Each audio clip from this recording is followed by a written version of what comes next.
They're breaking into the homes. I love you. Don't cry. They're getting in. These are the last messages one mother received from her son at 8 minutes past 10 on the morning of October 7th. For 10 excruciating days, the mother of Matan Zangauka had no idea about his fate. Then came the official notice.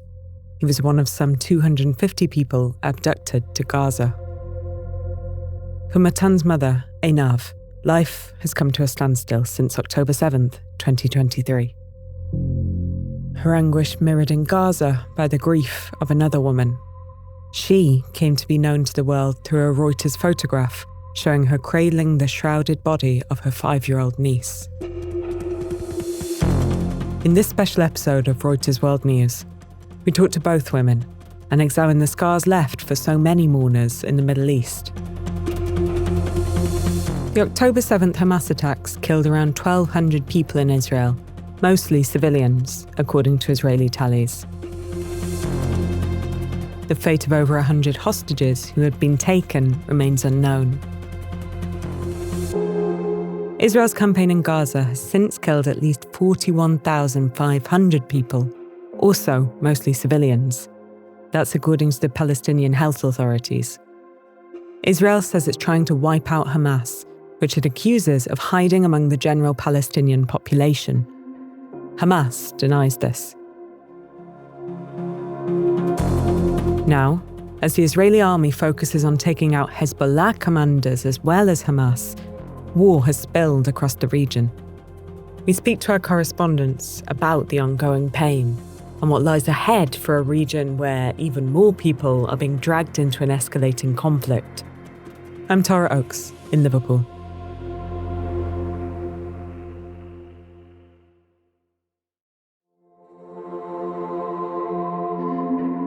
Mayan Luel is a senior correspondent in Jerusalem and has spoken to Einav about her ongoing fight for her son's liberation.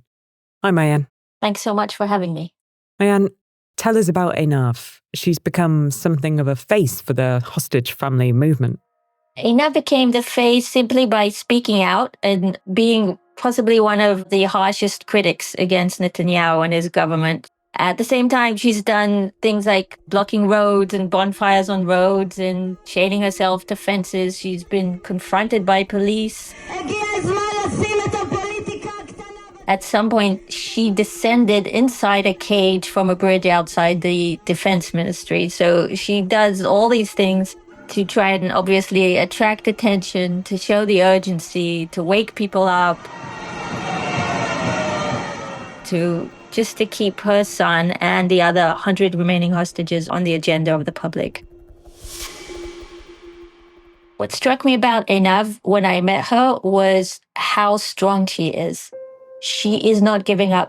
At the same time, she describes the anguish, the torment of her mother who has not seen her son for a year and simply doesn't know what he is enduring. She describes it being difficult for her to eat because she doesn't know if Matan is hungry. She feels guilt as a mother for not being able to protect her son on the day of the kidnapping. She breathes short, labored breaths. And when she describes the moment that she imagines that she'll be reunited with her son, she says that she imagines there'll be lots of tears and she'll be able to breathe again. Einav says her son knows that mom is no pushover and is fighting to save his life.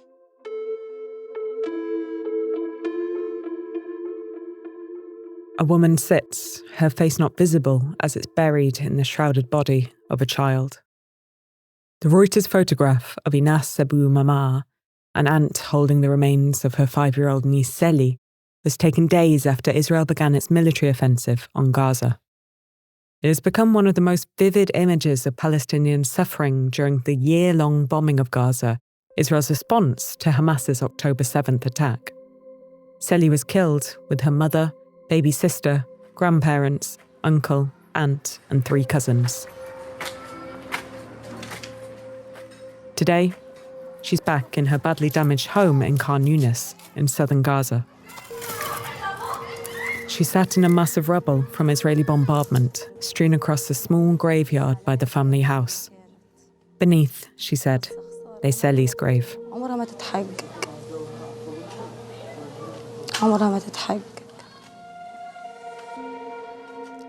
Before October 7th, Gaza had faced an extensive Israeli blockade following Hamas's takeover of the Palestinian territory in 2007.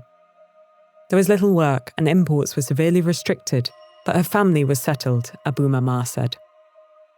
Abu Mama lived with her husband near her brother Ramez's house, allowing her to spend a lot of time with her nieces Seli and Saba and her nephew Ahmed. A video saved on her phone shows 5-year-old Seli playing and singing at her home in Khan Yunis. When Abu Mama heard about the strike, she went straight to the Nasser hospital in Khan Yunis. There she saw Ahmed, then 4, and grabbing him by the hand, soon found Seli dead in the mortuary. It was there that Reuters photographer Mohammed Salem took the picture of Abu Mama cradling her dead niece, her body wrapped in a white sheet. Ahmed sitting on his aunt's knee as she revisited the rubble of the house.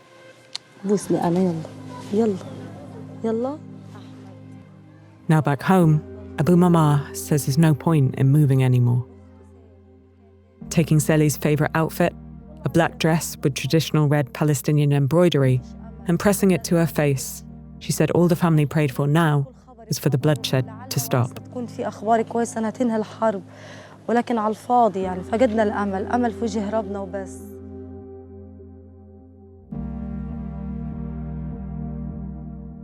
A year since the October 7th attacks, and today the Middle East is on a knife's edge. Israel is taking aim at Hezbollah, with a ground incursion into southern Lebanon and a bombardment of Beirut with airstrikes. And Iran has launched a barrage of missiles at Israel, a retaliation for their moves on Lebanon. The United States and Israel have warned that a response will come.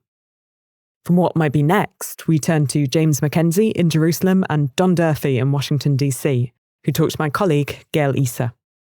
Don, James, thank you so much for joining us. Thanks for having us. Really happy to be here. Thanks. James, how will this phase of the conflict look compared to what we've seen happen in Gaza over the past year? Well, first of all, Lebanon is a sovereign state, and that's not the case with Gaza.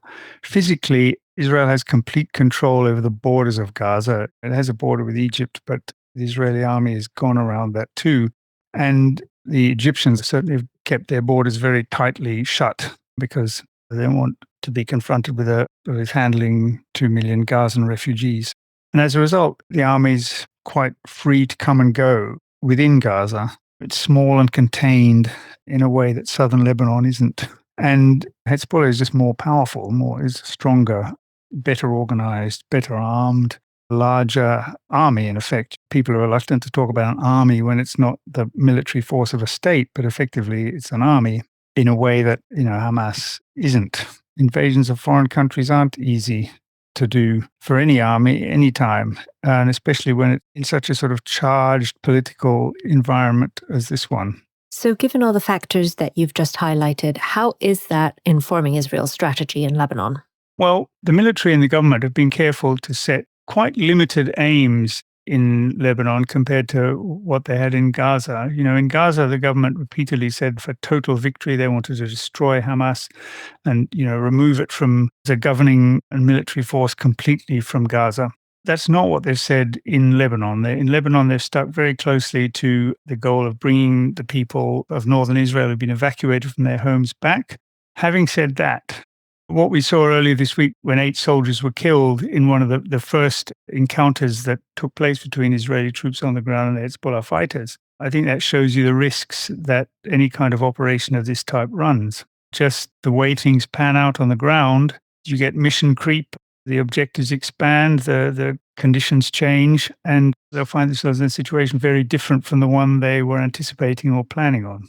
Yeah, and from the U.S. perspective, there's definitely some worry about mission creep. Israel's incursions into Lebanon have not previously turned out all that well. U.S. knows this, Israel knows this too, of course, and I think there have been some quiet urgings for them to make this, a limited operation. At the same time, there are people in the national security establishment who recognize that Israel has actually had some real success in weakening Hezbollah, right, with the pager attacks and the killing of Nasrallah. So there's sort of some mixed feelings there, but definitely a concern that this conflict could get out of hand if it's not managed carefully. The point Don makes there is a very good one about this sort of strategic moment. And that's this is the sort of temptation, as it were, for them to continue with the fighting. That is that they feel that they're on the front foot. They've really inflicted very heavy blows on Hezbollah. And this is the time to keep going. And so that's going to complicate any diplomatic efforts to end the fighting. Okay, so Don, over the last year, the US has drawn various red lines it doesn't want crossed. Is there a red line for the US when it comes to Israel's offensive in Lebanon? Not that they've stated. The only sort of public thing that President Biden has come out to say is to ask Israel not to strike Iran's nuclear facilities, which is not directly Lebanon, but these things are all tied together. We don't know what the US might be telling Israel privately. But it's true, throughout this conflict, the US has set out, if not red lines, at least strong advice to the Israeli government on how to act in Gaza and Lebanon and elsewhere. And we've repeatedly seen Prime Minister Netanyahu's government really walk across those lines. So I think there's a little bit of a reluctance to set out any really clear preferences from the US side this time. Even before Israel began sending troops into southern Lebanon, the last few weeks have really shaken Hezbollah's foundations. Exactly where does the group stand at this point? That's a good question. And I don't think there's really a very clear answer to it at the moment. They lost their leader, who was a very, very important figure for them and for Iran. And they've lost a lot of lower level commanders and leaders as well. Israel has been conducting some very intensive and, they say in any case, targeted strikes. Israeli officials say they've destroyed quite a large proportion of the Hezbollah missile stock. On the other hand, it did have a long time to build up these stocks, this infrastructure, this tunnel network, all these kind of things that the Israelis say they've found near the border of southern Lebanon. As the operation goes forward, we'll get a better sense of how strong Hezbollah remains. But for the moment, I don't think anybody's saying it's anywhere close to being defeated yet.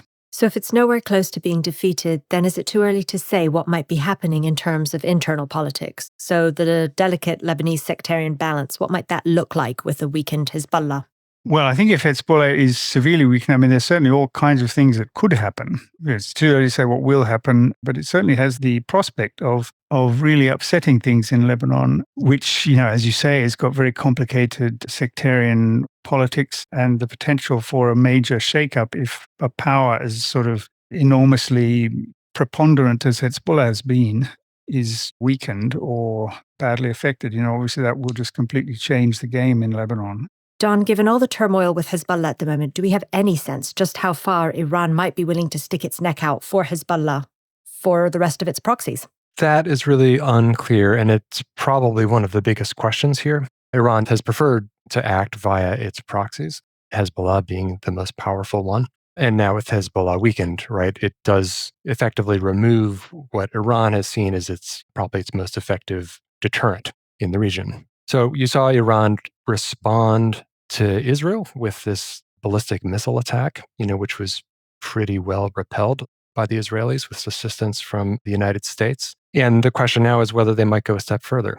If Israel were to attack Iran's nuclear facilities, for example, or perhaps its oil production capacity, you really might see Iran in a position where they feel they can't afford to be seen as restraining themselves and the possible weakness that might convey. And they might seek to act out in some other way. And what that might be, who knows, right? It could be another direct strike on Israel, could be a strike on US troops in the region or allies around the region. That is one of the variables here that is really concerning to US officials and others. Okay, so given everything that's happened in the last year, Netanyahu has had kind of a bumpy ride in terms of his popularity. James, where does he stand now? He's certainly in a better place now than he was after October the 7th, let's say. He was very widely blamed. It was an absolute disaster, just a massive failure on the part of the military, the security establishment. the whole sort of policy which they'd followed with regard to Hamas, which was very much Netanyahu's policy. Since then, as time has passed, he has slowly recovered. The polls still suggest that he wouldn't win an election, but he's in a much stronger position than he was before.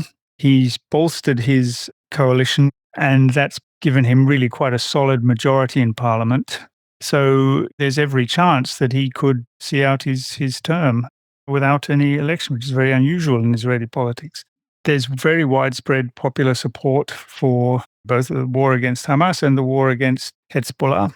Israelis just see both of them as a really existential threat to their country. And even opposition politicians aren't really arguing with the policy that they're following in Lebanon at the moment. There was a really palpable change in mood in Israel following the news of the assassination of Hassan Nasrallah. And I think a lot of people in Israel who had lost a bit of confidence in the IDF, the Israeli Defense Forces, after the October the 7th failures, regained a bit of the old sort of Israeli confidence in the strength of their military and intelligence establishments. They saw this attack on the Hezbollah pages, which is very widely attributed to the Mossad, although they haven't commented themselves. And that's certainly benefited Netanyahu. It seems like we haven't heard that much about the ongoing fight in Gaza as the focus has slipped onto Lebanon. What's been happening in the Gaza Strip?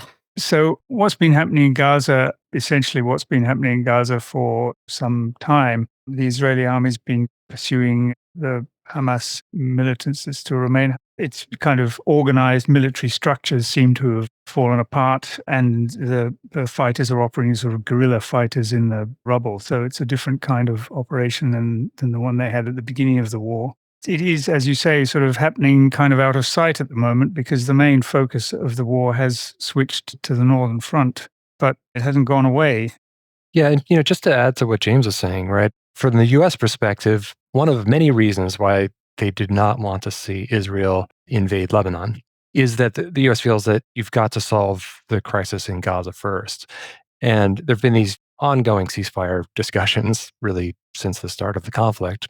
And the U.S. is still saying, and as recently as this week, that they have not given up on the idea of a ceasefire in Gaza. I think that is sort of the first thing that you need to do if you want to start wrapping up this broader conflict.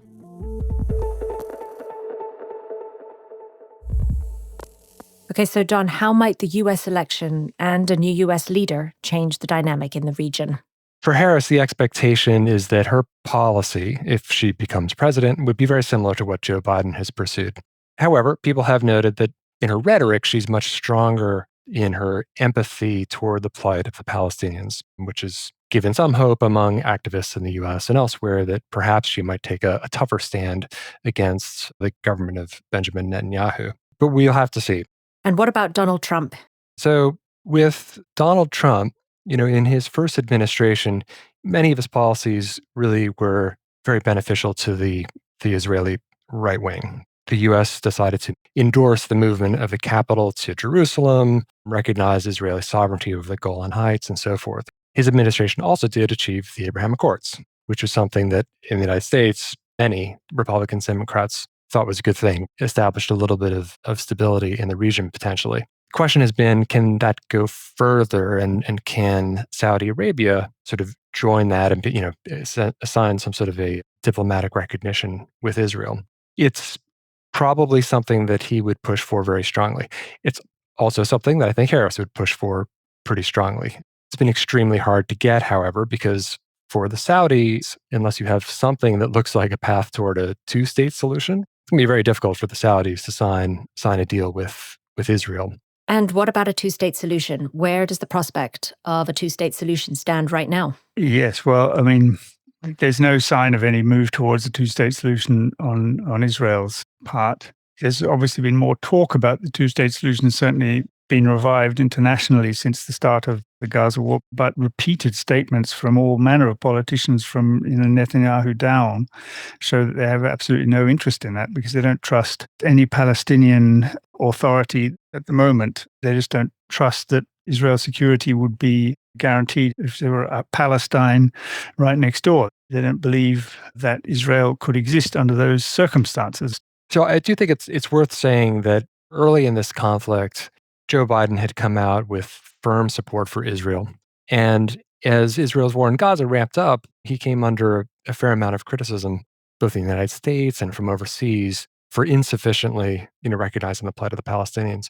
But the administration did quite quickly pivot toward sketching out, a broader vision here, right? Which was you get a ceasefire, you have a discussion about some sort of a pathway to a two-state solution.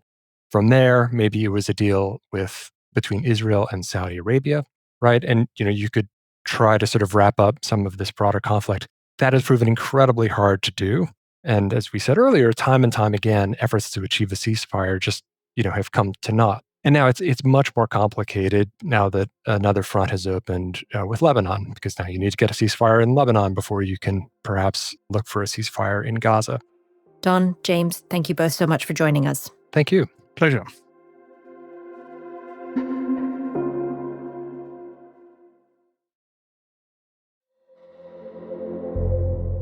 Thank you to Mayan Luel for sharing Einav's story, and thank you to our colleagues in Gaza for bringing us Inas's story. Thank you also to James Mackenzie and Don Durfee for their analysis and insights. Reuters World News is produced by Sharon Reich-Garson, Jonah Green, David Spencer and Christopher Wall-Jasper, as well as Gail Issa, who you've heard on this episode. Sound design, engineering and music composition are all by Josh Sommer. Our regular host is Kim Vernell. Carmel Crimmins and myself, Tara Oakes, are senior producers. Our executive producer is Leela DeKretzer. We'll be back on Monday with our daily headline show. To make sure you never miss an episode, subscribe on your favourite podcast player or download the Reuters app.